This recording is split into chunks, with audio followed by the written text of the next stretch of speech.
Performance. Bom, eu trabalho com atletas recreativos, amadores, profissionais, de elite, pessoas que buscam exercício físico, idosos que querem se sentir melhor para amarrar os tênis, para pegar o neto no colo. E aí, pessoal, um é mais performance que o outro?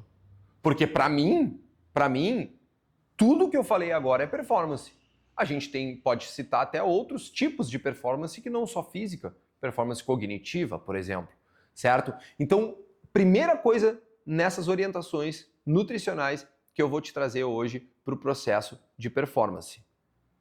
Se não entender que performance não é só atleta de elite correndo 100 metros abaixo de 10 segundos, a gente vai acabar errando muito no processo. Performance pode ser aproveitada por todo mundo que pratica esporte e exercício físico.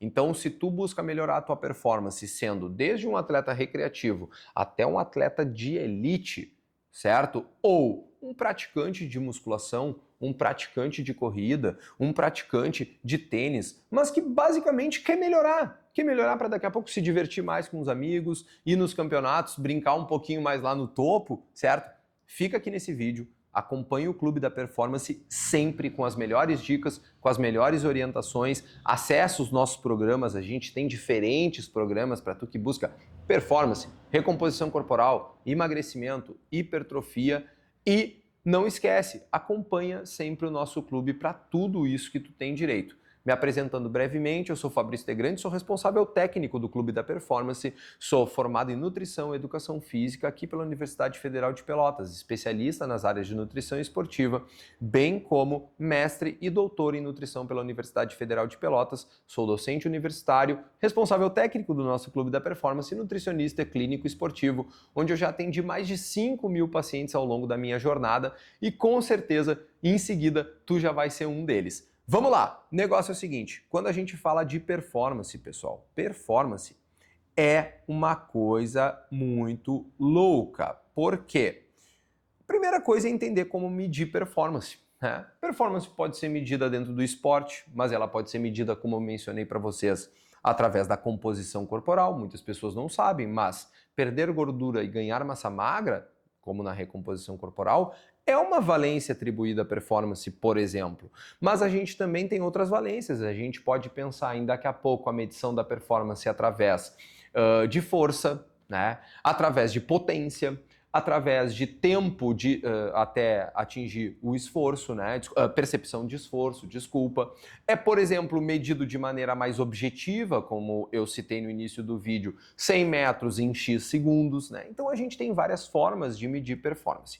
Para melhorar essa performance, eu trouxe algumas regrinhas básicas que vocês aí que, além de assistir esse vídeo, vão ter várias orientações junto com esse vídeo, né? Primeira coisa é que performance começa bem antes do treino, né? Vamos lá, alimentação, sono, hidratação, é a adaptação ao treino que vai definir a tua performance. Quando a gente fala de performance, há um macronutriente que a gente precisa, além de entender que ele é chave, entender também que existe muito preconceito com relação a ele e isso prejudica muito no processo de entendimento de performance. Vamos lá, carboidratinho. Vocês têm tanto medo de arroz, de batata, mas esse medo é infundado, pessoal. Esse medo é infundado. Calmem, eu não estou falando aqui que vocês vão precisar consumir 10 gramas de carboidrato por quilo de peso. Não é isso que eu estou falando. Mas se tu já sabe que carboidrato zerado não tem relação nenhuma com melhora no emagrecimento, não tem relação nenhuma com melhora na perda de gordura, mas tem relação com piora de performance, por que tu ainda está tentando fazer isso? Se tu sabe que não contribui no emagrecimento e sabe que prejudica na performance, sabe que prejudica na hipertrofia, por que tu está fazendo isso? Então, carboidrato é elemento chave. Porém, cuidado, vocês vão ver em outros vídeos aqui do Clube da Performance que nem todo mundo, obviamente, precisa da mesma quantidade de carboidrato. Por exemplo, pessoas que correm abaixo de 45 minutos, corridas de 3 km, corrida de 5 km.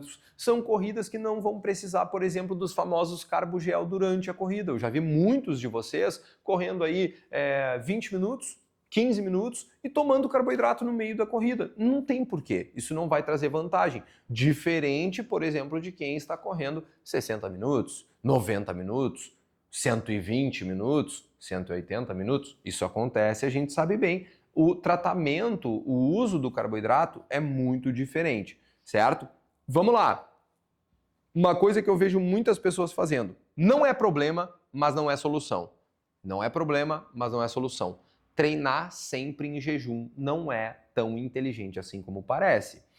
Eu não vejo problemas em, eventualmente, até como forma de adaptação, de entender, de ver o que vai acontecer, de ver se tu responde bem, treinar em jejum de maneira eventual. Agora, fazer isso consistentemente não é algo muito inteligente, especialmente pensando em performance e enfim, né, tu performar de fato dentro do treino. Hidratação influencia diretamente o rendimento. Vamos lá, eu quero trazer aqui alguns macetes para vocês. Uma das coisas que mais tira performance do atleta ou do praticante de esporte ou do idoso, que nem eu falei, que está no Pilates, é hidratação, tá? Ponto de atenção. Normalmente, pessoas que praticam exercício físico, a minha recomendação é que se procure um consumo de água de 35 a 40 ml por quilo de peso. Porém, mais macetes ainda. É muito importante que tu te pese antes e depois do treino, certo? Se o teu peso ele tá reduzindo mais do que 2% do teu peso corporal total, então tu tem 80 quilos e tu tá perdendo 2 quilos depois que tu sai do exercício que tu fez, alguma coisa não tá bem adequada. Ou seja, a hidratação, porque essa perda de peso agressiva tem a ver com desidratação. Tá perdendo mais peso do que deveria. Esse acende já um alerta, que é um alerta que mostra, por exemplo, que um isotônico, né, ou mesmo tu procurar um nutricionista que vai lá e organiza individualmente o cálculo para ti, pode já fazer sentido, porque essa perda já está começando a ser estranha. Se essa perda é associada, por exemplo, de 2 elementos, a língua fica mais branca, mais áspera, esse é um dado bem interessante também. Associado, por exemplo, com a urina extremamente escura durante o treinamento, a gente tem ali um clássico processo de desidratação que precisa ser reparado, que precisa ser recuperado o mais urgente possível, certo? Porque desidratação é o que mais faz as pessoas perderem performance. Vamos lá! Teste. Como assim teste? Muitos de vocês me perguntam, e a cafeína nutri? E o bicarbonato de sódio nutri? E o carbogel nutri? Bom, a gente já tem recomendações clássicas para isso, né? Vários vídeos, como eu falei, aqui no próprio clube, que vocês podem conferir, né? Mas, o que a gente sabe e é o ponto mais importante?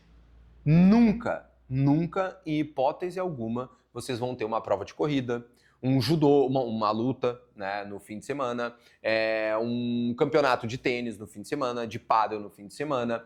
Nunca, hipótese alguma, escutem o Nutri aqui, nunca, hipótese alguma, usem um suplemento a primeira vez num evento, né, pessoal?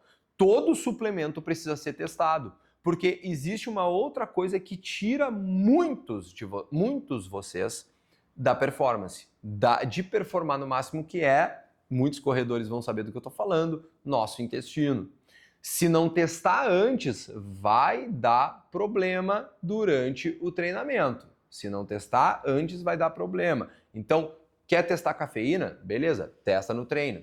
Quer testar carbogel? Beleza, testa no treino. Nunca em competição, certo?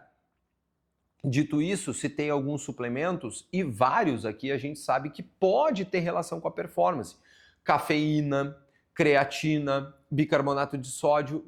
Porém, esses tempos eu vi um vídeo que eu achei muito engraçado. O cara falava assim, bicarbonato é o melhor suplemento que existe. Num podcast, né? Quando é podcast parece que tem mais autoridade até. Mas eu vi aquilo, eu pensei assim, não, peraí, como assim? Bicarbonato, por exemplo, não tem nenhum efeito dentro da hipertrofia. Bicarbonato não faz nada na potência. Beleza, bicarbonato até serve para exercícios de altíssima intensidade, de sustentação mais baixa, né, de um período mais baixo, o odds de cross-training, por exemplo. Agora, bicarbonato numa maratona vai mais trazer prejuízo do que ajudar. Pode fazer, por exemplo, o sujeito ter problema gastrointestinal. Cafeína num evento de força tem pouca ou nenhuma valência. Ou seja, existem vários suplementos com altíssima evidência dentro da nutrição esportiva. Porém, não se esqueçam que a nutrição esportiva, a gente pode estar falando de uma ultramaratona, que vai durar sei lá quanto tempo, né? Mas a gente pode estar falando, por exemplo, de um levantamento de peso olímpico que um pico de performance vai ser de 3 a 10 segundos.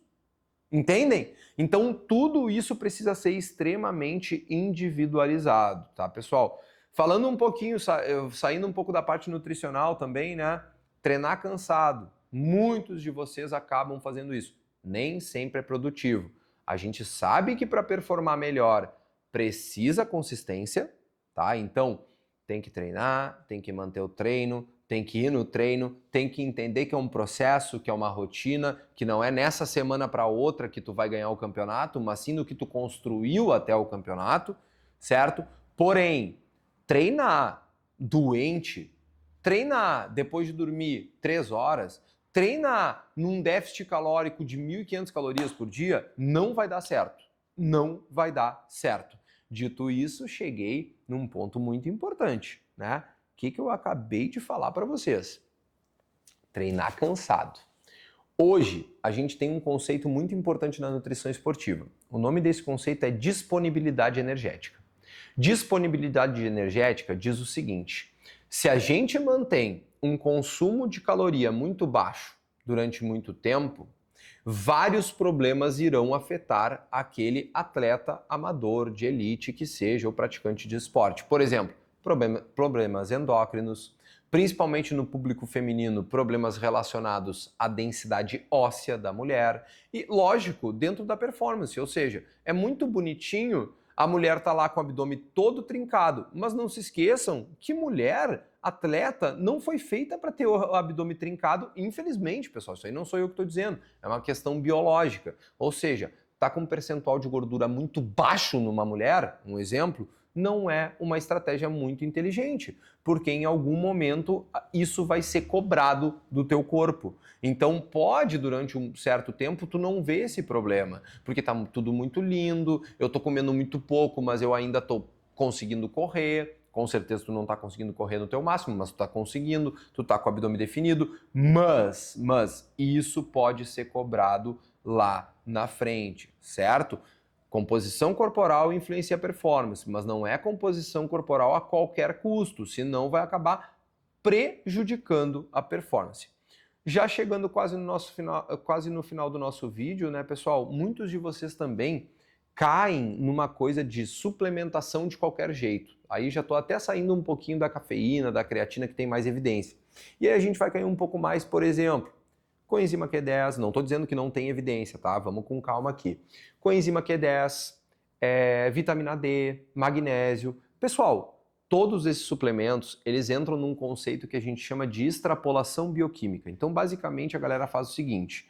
Olha que, bom, se X faz 10, então 10X faz 100, como se fosse muito óbvio, como se fosse muito fácil de promover performance, né? Então, ó, se magnésio faz isso no meu corpo, então se eu supradosar magnésio, eu vou ter muita contração muscular, como se fosse uma coisa muito simples. Se fosse muito simples, os atletas iriam disputar não pelo treinamento, mas por quem conseguia consumir mais suplemento, por quem conseguia juntar mais coenzima Q10, mais magnésio e botar para dentro. Não funciona assim. A maioria dos suplementos que envolvem micronutrientes, então vitaminas, minerais, eles até têm evidência, mas precisa constatar deficiência. Então, antes de sair suplementando vitaminas, minerais e fazer esporte e achar que precisa suplementar só por causa disso, precisa atestar deficiência. Um nutricionista é habilitado para solicitar exames nesse sentido, bem como o médico é habilitado para solicitar exames nesse sentido, mas não saiam gastando dinheiro à toa quando envolve performance. Certo, pessoal? Dito isso, a nossa performance é e tem que ser construída diariamente, tá? Nas escolhas que a gente faz, não vai ser um erro ou outro que vai causar prejuízo, mas coisas maiores, né, como por exemplo isso que eu estou citando, usar suplementos sem necessidade, fazer restrições calóricas absurdas para ficar com uma composição corporal que pareça que tu é um atleta só porque tu tem o abdômen definido, pode te trazer mais prejuízo do que benefício, certo, galera? Dito isso, acompanhem sempre o nosso Clube da Performance aqui, usem e abusem de todos os conteúdos gratuitos. Precisando das nossas consultorias, basta se comunicar diretamente conosco e eu tô aqui para ajudar vocês. Muito obrigado e até o próximo vídeo.